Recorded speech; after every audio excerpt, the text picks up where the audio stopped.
నమస్తే, welcome to hit TV. నేను మీ మాధురి. ఈ రోజు మనతో పాటు ఉన్నారు రజనీ రమ్మ గారు. నమస్తే అమ్మా. నమస్తే అమ్మా, శతకోటి దరిద్రాల్లో ఇదొక దరిద్రం అన్నట్టు అఘోరి శ్రీనివాస ట్రాన్స్జెండర్ అయిన తర్వాత ఈ వర్షిని వెళ్ళి వరించి పెళ్లి చేసుకొని ఆ పెళ్లి కూడా చాలా అట్టహాసంగా మంత్రాలు లేకుండా మంత్రాలు లేవా? పెళ్లి మంత్రాలు లేవుగా. ఓకే, ఏదో తూతూ మంత్రంగా ఒక పెళ్లి హడావిడిని క్రియేట్ చేసి చాలా మంది మా పెళ్లికి వచ్చారు పెద్దలు అని చూపించి పెళ్లి చేసుకున్నారు. ఈ పెళ్లి చట్టరీత్యా అవుతుందా? దీనికి మనకి ఇంతకు ముందు కూడా సుప్రీంకోర్టు సేమ్ జెండర్స్ పెళ్లి గురించి చాలా ఇవి వదిలింది, ఫీలర్స్ వదిలింది. సో ఇప్పుడు ఈ పెళ్లికి ఎంతవరకు చట్టబద్ధత ఉంటుంది? ఒకవేళ ఈ అమ్మాయి అక్కడే ఉంటే ఈ అమ్మాయి సిచ్యువేషన్ ఏంటి? తనే డిక్లేర్ చేసి చెప్పింది, వీఆర్ లెస్బియన్స్. అంటే కొత్త కొత్త నాలెడ్జ్ని తీసుకుంటుంది. తనకి ఎవరు చెప్తున్నారో తెలీదు, ఎలా ఎడ్యుకేట్ అవుతుందో నాకు అర్థం కావట్లేదు. రోజుకు ఒక కొత్త విషయం నేర్చుకుని రోజుకు ఒక కొత్త స్టేట్మెంట్ ఇస్తుంది. నాకు అనిపించింది, అసలు నేను ఇంతకుముందు వీడియోలో కూడా చెప్పాను, ఆ అమ్మాయికి స్థిరత్వం లేదు, మాటలో స్టాండర్డ్స్ లేవు. అంటే తెలివిగానే మాట్లాడుతుంది కానీ అది స్టాండర్డ్స్ లేవు. ఎలా అంటే అలా ఇప్పుడు ఈ పూట ఇలా మాట్లాడితే మళ్ళీ నెక్స్ట్ ఇంకోలా మాట్లాడుతుంది అనమాట. కొత్త నాలెడ్జ్ వస్తుంది కదా, దాని ప్రకారం. అంటే ఎవరో ఎడ్యుకేట్ చేస్తున్నారు, కొత్త కొత్త విషయాలు, ఏం పర్వాలేదమ్మా, ఇది కూడా ఉంది, అది కూడా ఉంది, దీని ప్రకారం పర్వాలేదు, దాని ప్రకారం పర్వాలేదు అని ఎవరెవరో ఏవో చెప్తున్నారు. చెప్పడం వల్ల ఈ అమ్మాయి ఇలా మాట్లాడటం జరుగుతుంది. అయితే లెస్బియన్స్ ఉన్నారు, రకరకాల ఉన్నారు కదా, మనం తెలుసు అన్నీ కూడా. ఏబిటిక్యూ అనేవో ఉన్నాయి, ఎల్బిటిక్యూ ఇవన్నీ ఉన్నాయి. కాబట్టి చట్టం ఏం చేసింది, ఓకే అంది కానీ పెళ్ళిళ్ళు చేసుకోండి ఇది చట్టపరంగా ఓకే అని ఎక్కడ మరి నేను వినలేదు. అయితే ఇష్టపూర్వకంగా ఉండొచ్చు అని చెప్పారు, అంతవరకే. అది వాళ్ళ ఇష్టం. ఇప్పుడు నాకు ఫలానా డ్రెస్ వేసుకోవాలని ఉంది, ఫలానా కలర్ నాకు ఇష్టము, ఫలానా ఫుడ్ నాకు ఇష్టము, ఫలానా మూవీ నాకు ఇష్టము, నేను ఫలానా ట్రిప్ ఇష్టము అన్నట్టుగా ఒక మనిషి ఇష్టాలు ఎలా అయితే ఉంటాయో, ఇప్పుడు ఒక అమ్మాయి ఒక అబ్బాయిని పెళ్లి చూపులు చూసినప్పుడు నాకు అబ్బాయి నచ్చాడు నచ్చలేదు అనేది ఉంటుంది. లవ్ మ్యారేజెస్ లో కూడా లవ్ చేసుకునేటప్పుడు కూడా ఒక వ్యక్తి మీద ఇష్టం కలిగితేనే లవ్ చేస్తారు. సో ఇది కూడా అటువంటిదే. ఒక అమ్మాయిని ఇష్టపడచ్చు, ఒక అబ్బాయిని ఇష్టపడచ్చు అనేది చట్టం చెప్పింది. వీళ్ళు పెళ్లి చేసుకుంటే చట్టరీత్యా మంచిదే, కరెక్టే, చేసుకోవచ్చు అనేది నాకు తెలీదు. అది ఎక్కడ చెప్పినట్టు నేను వినలేదు. ఈఎంఐ కొత్తగా చెప్తుంది మరి ఇలాగా. ఇప్పుడు మీరు అడిగారు ఇది చట్టరీత్యా అని, ఇది ఎక్కడా కూడా నాకు తెలీదు. అయితే కలిసి ఇష్టారాజ్యంగా నేను తింటాను, తాగుతాను, ఆ డ్రెస్ వేసుకుంటాను, తిరుగుతాను అన్నలాంటి దానిగానే దీన్ని కూడా తీసుకోవాలనేది ప్రజల్లోకి ఈ మధ్య అలవాటు అవుతూ ఉంది. ఇవన్నీ కూడా కొత్త కొత్త ట్విస్ట్లు, మార్పులు అనమాట. ఇంకా ఏం తీసుకొస్తారో మనము ఎదురు చూడాలన్నమాట ఇవన్నీ రిసీవ్ చేసుకోవడానికి. అయితే వాళ్ళ ఇష్టానికి వాళ్ళు ఎలా ఉన్నా సరే మనకు అనవసరం. వాళ్ళు పెళ్లి చేసుకుంటారా, పిల్లల్ని కంటారా, విడిపోతారా, ఇవంతా కూడా ఆ నష్టం లాభం అంతా కూడా వాళ్ళకే చెందుతుంది. ఇంకా ఆ పెళ్ళి అది ఒక పెళ్ళి అని అంటే మన ప్రకారం అయితే వేద మంత్రాలతో పెళ్ళిళ్ళు చేస్తారు. వాళ్ళు అక్కడ రుద్ర కవచం అవంటారు, నమ్మకం చమకం అంటారు కదా, అట్లా రుద్రం చదువుతున్నారు. అంటే అక్కడ శివుడి గుడి కాబట్టి ఆబ్వియస్లీ రుద్రం చదివి ఉంటారు అక్కడ ఉన్న వాళ్ళు, అఘోరాలు అఘోరీలు శివుడిని నమ్ముతారు కాబట్టి రుద్రం చమకం నమ్మకం అంటే నాకు గుర్తొచ్చింది ఒకటి. వాళ్ళు అంటే పిల్లల్ని కంటారంట, శివ పార్వతుల్ని కంటారంట. అంటే ఏంటి వీళ్ళు ఏం చెప్పాలనుకుంటున్నారు? శివ పార్వతులను అన్న చెల్లెలు చేస్తారా అంటే వీళ్ళకి నాలెడ్జ్ లేకుండా మిడిమిడి జ్ఞానం. ఆ పిల్ల ఎవరేం చెప్తే అది బుర్రలో పెట్టేసుకుని దాన్ని మాట్లాడేసేయటం. అసలు ఇదంతా ట్రాష్ అండి. వీళ్ళు నేను ఎప్పుడు ఎన్ని వీడియోలు చేశాను అన్నిట్లో చెప్తున్నా, ఆ అమ్మాయి అక్కడ కూడా ఎక్కువ కాలం ఉండదు. మేబీ ఈ మాటలన్నీ వింటే పట్టుదల పెరిగి ఇంకా ఉంటుందేమో నాకు తెలియదు. కానీ ఆ అమ్మాయి మనస్తత్వం, ఆలోచన విధానం, ఆ అమ్మాయి నేచర్ ప్రకారం అయితే మాత్రం అక్కడ ఉండదు. స్థిరత్వం లేని మనిషి. ఇంకొకటి ఏం చెప్తుందంటే, అంటే నా అబ్జర్వేషను, ఆ అమ్మాయికి కోరికలు ఎక్కువ.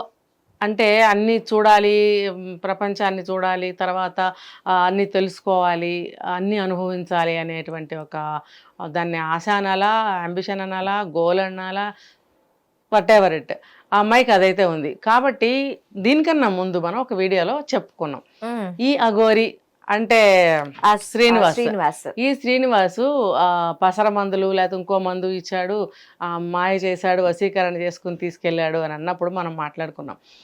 అవన్నీ అతనికి వచ్చో లేదో మనకు తెలియదు, ఉన్నాయో లేదో మనకు తెలియదు. కానీ మాయ మాటలు అయితే చెప్పాడు, హిప్నటైజ్ చేసి ఉంటాడు, లేకపోతే మోటివేట్ చేసి ఉంటాడు అని మనం మాట్లాడుకున్నాం. సో ఆ క్రమంలోనే ఇది కూడా చెప్పుంటాడు, ఆశ పెట్టి ఉంటాడు. ఏమనంటే మనం చక్కగా అన్నీ చూడొచ్చు, ఇండియాలో హిమాలయాలు చూడొచ్చు, అది చూడొచ్చు, ఇది చూడొచ్చు. ఇప్పుడు ఒక విజయవాడలో పుట్టి విజయవాడలోనే ఉన్న ఈఎంఐ 23 సంవత్సరాలు నిజానికి సౌత్ ఇండియన్స్ నార్త్ ఇండియా చూడాలని చాలా కోరికగా అనుకుంటారు. ఎందుకంటే మంచు ప్రాంతాలు ఉంటాయి, చల్లగా ఉంటుంది, హిమాలయాలు చూడాలని అందరికీ అనిపిస్తుంది. ఇప్పుడు తనున్న పరిస్థితుల్లో ఇవన్నీ చూడగలదా? డబ్బుతో ఉంది ఏదైనా కూడా. మరి అంత డబ్బు ఖర్చు పెట్టుకుని అంతంత దూరాలు ఎవరు కూడా అన్ని ప్లేసులు చూడలేరు, ఏదో 1 or 2 చూడగలుగుతారు. కానీ ఇతనితో వెళ్తే అన్నీ ఫ్రీయే కదా, అతనికి ఫ్రీయే, ఈమెకి ఫ్రీయే. ఇంకా తిరగడమే. దిగంబర్లకు ఏముంది ఇంకా? అన్నీ అంటే అన్నీ వదిలేసిన వాళ్ళని దిగంబర్లు అంటారు, బట్టలు ఇప్పక్కర్లేదు. వీళ్ళు ఏంటంటే కోరికల ప్రవాహంలో ఉచ్చం నీచం, మంచి చెడ్డ, జ్ఞానం, విచక్షణ ఏమీ లేవు, అన్నీ కోల్పోయారు. ఇప్పుడే ఎవరిస్తే అది తింటారు, ఏది ఇస్తే అది తీసుకుంటారు, వాళ్ళే పెట్రోల్ కొట్టిస్తున్నారు, చలో జై పరమేశ్వర్, ఇక వెళ్ళిపోతున్నారు. ఓకే అమ్మా, అసలు అఘోరికి పెళ్ళి ఎందుకు? అదే నేను చెప్తా. ఇలా అన్ని ప్లేస్లు చూడొచ్చు, తన కోరికలు తీర్చుకోవచ్చు అనే ఆలోచన కూడా ఈ అమ్మాయికి ఉంది. ఆ క్రమంలోనే స్టెప్పులు మారిపోతూ వచ్చాయి చూడండి. లవ్ అన్నారు, తర్వాత సాధన అన్నారు, తర్వాత దీక్ష అన్నారు, తర్వాత వెళ్ళిపోయారు, తర్వాత పెళ్ళి అన్నారు, ఇప్పుడు నెక్స్ట్ పిల్లలు అంటున్నారు. ఈ పిల్లల గోల ఏంటో నాకు అర్థం కావట్లేదు. పిల్లల్ని కంటదంట, ఎలా కంటవు వాడికి అసలు ఇది లేదు కదనంటే, పిల్లల్ని నేను మంచు లక్ష్మి కనలేదా అలా కంటాను. ఇప్పుడు తను ఎలా మాట్లాడాలో తెలుసా అమ్మాయికి అసలు? ఇప్పుడు ఈ పేర్లన్నీ బయటకు తీయడం ఎందుకు? మంచు లక్ష్మి లేకపోతే ఇంకొకటి అవసరం ఆ అమ్మాయికి? అలా మాట్లాడకూడదు అనేది తెలియాలి అసలు ఫస్ట్ పబ్లిక్లో. తను వాళ్ళ అంత సెలబ్రిటీస్ పేరు తీసే అంత ఇది ఉందా? మరి రిఫ్రిగేషన్స్ ఏంటో చూడాలి తర్వాత. ఆమె ఏ పరిస్థితుల్లో అలా చేయించుకోవాల్సి, పోలికి ఎందుకు నీకు అసలు? వాళ్ళ పేర్లు ఎందుకు తీయడం? నీ మొహం నీకు అది కూడా అవ్వదు అసలు. డాక్టర్ నువ్వు ఇలా స్టేట్మెంట్ ఇచ్చావు కాబట్టి లా ఫస్ట్ నిన్ను ఇచ్చేస్తుంది. సరోగసికి వెళ్ళాలి అంటే ఖచ్చితంగా కండిషన్స్ ఉన్నాయి ఇండియాలో. దానికి ఎంతో ఇది ఉంది, ప్రొసీజర్ ఉంటుంది. అవును, ఎవరికి పడితే వాళ్ళకి ఎలా పడితే అలాగా జరగదు. అది మన ఇండియాలోనే బ్యాన్ చేస్తారో అని అంటున్నారు.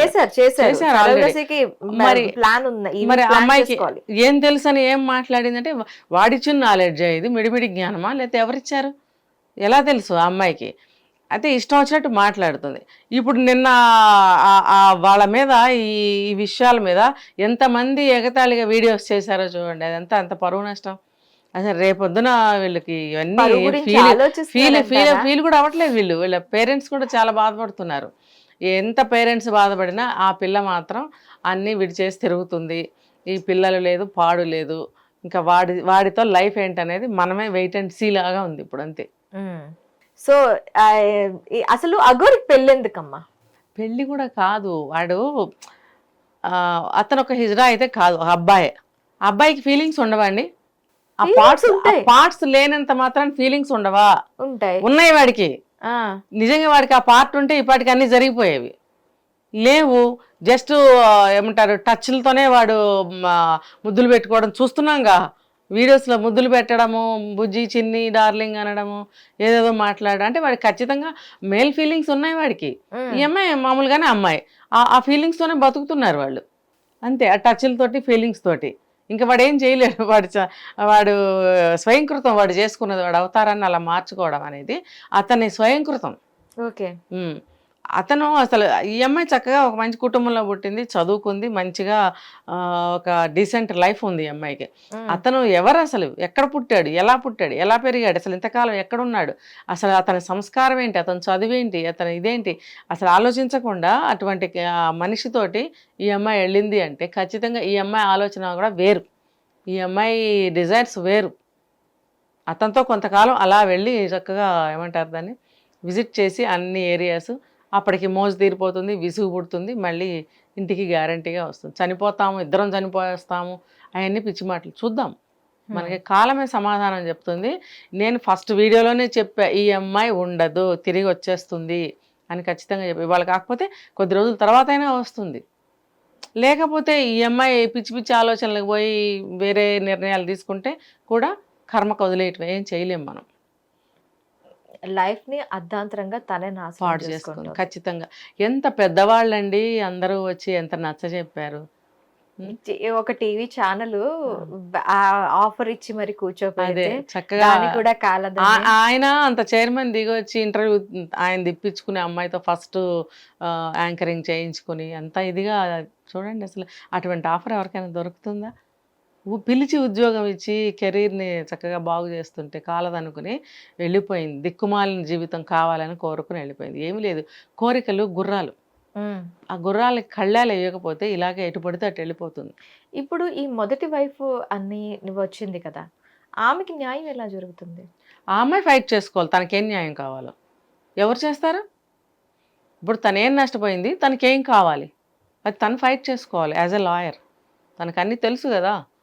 తెలిసినప్పుడు నిజంగా జెన్యూనిటీ ఉంటే తను ఫైట్ చేసుకోవాలి. సపోర్టర్స్ ఎటు ఉంటారు, అంతే తప్ప ఎవరేం చేస్తారు? సమాజం అయితే ఎందుకు చేస్తుంది? ఇప్పుడు అడగందే అమ్మాయినా ఏం పెట్టదంటారే.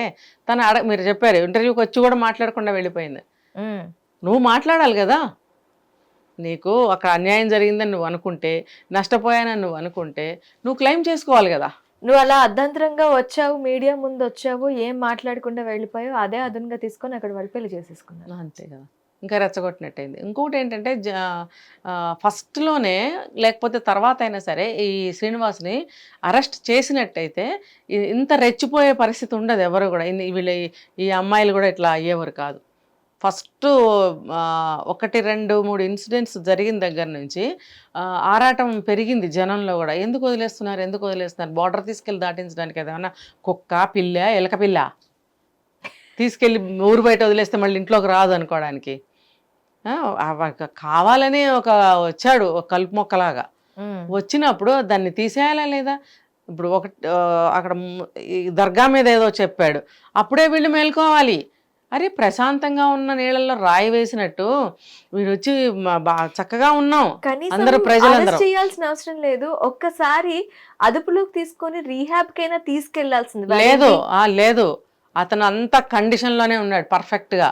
అవన్నీ పనికిరావు, అరెస్టే. అసలు హూ ఆర్ యూ, ఏంటి, ఎందుకు వచ్చావు, ఎక్కడి నుంచి వచ్చావు, నీ పూర్వపరాలేంటి, అసలు ఫస్ట్ అవన్నీ కనుక్కున్న తర్వాత ఇన్వెస్టిగేషన్ చేసిన తర్వాత నిజమే ఇతనిది ఏమీ లేదు అని అనుకుంటే వదిలేయాలి. అసలు ఎందుకు వదిలేశారు? అతను పవన్ కళ్యాణ్ గారి దగ్గరికి వెళ్తాను, ఇంకో దగ్గరికి వెళ్తానని అల్లరి చేసినప్పుడైనా పోలీసులు అరెస్ట్ చేసి ఉండాల్సిందే. అయితే పిచ్చుకు మీద బ్రహ్మాస్త్రం ఎందుకులే అన్నట్టు గవర్నమెంట్ కూడా వదిలేయండి అని అన్నారేమో, వదిలేశారు. వదిలేయటం వల్ల ఎంత చేటు జరిగిందో చూసారా. ప్రశాంతంగా ఉన్నాయి 2 రాష్ట్రాలు, ముఖ్యంగా హైదరాబాద్లో చక్కగా అందరము బాయ్ బాయ్ అనుకుంటూ కలిసిమెలిసి ప్రశాంతంగా నడుస్తుంది జీవనం 2 కూడా. వచ్చి కల్లోలం సృష్టించాడే, అమ్మాయిలను తీసుకెళ్ళడం ఏంటి, అమ్మాయిలు బయటకు వచ్చి ఈ మాటలు చెప్తుంటే అందరూ విస్తుపోతున్నారు. అరే మనకు తెలియకుండా ఇన్ని ఎప్పుడు జరిగినాయి, ఎక్కడ జరిగినాయి, ఇలా కూడా జరుగుతుందా అని ఒక ఆశ్చర్యంలో నుంచి ఇంకా బయటకు రాలేకపోతున్నారు జనం. అలాంటి వ్యక్తిని అప్పుడే అరెస్ట్ చేయాలి కానీ వాళ్ళు వీడియోలు చేసి వీళ్ళు వీడియోలు చేసి మీడియా వాళ్ళు వెళ్ళి రకరకాలుగా ఇంటర్వ్యూలు చేయటము. ఇప్పుడు వాళ్ళ శోభనం అని చెప్పి పిచ్చి వీడియో ఒకటి చేశారు. ఇలా చేయడం వల్ల రెచ్చిపోతారు. శ్మశానంలో శోభనం టైటిల్ అదే రెచ్చగొట్టారు కదా. అవును, ఇవన్నీ జరగడం వల్లనే వాడు పెళ్లి చేసుకున్నాడు. రేపొద్దున్న ఇలాంటి శ్రీనివాస్ ఇంకొకటి రెడీ అవ్వడం ఏంటి గ్యారంటీ? అదే కదా, ఒక అఘోరా అనే ఒక ముసుగులో ఇంకొకరు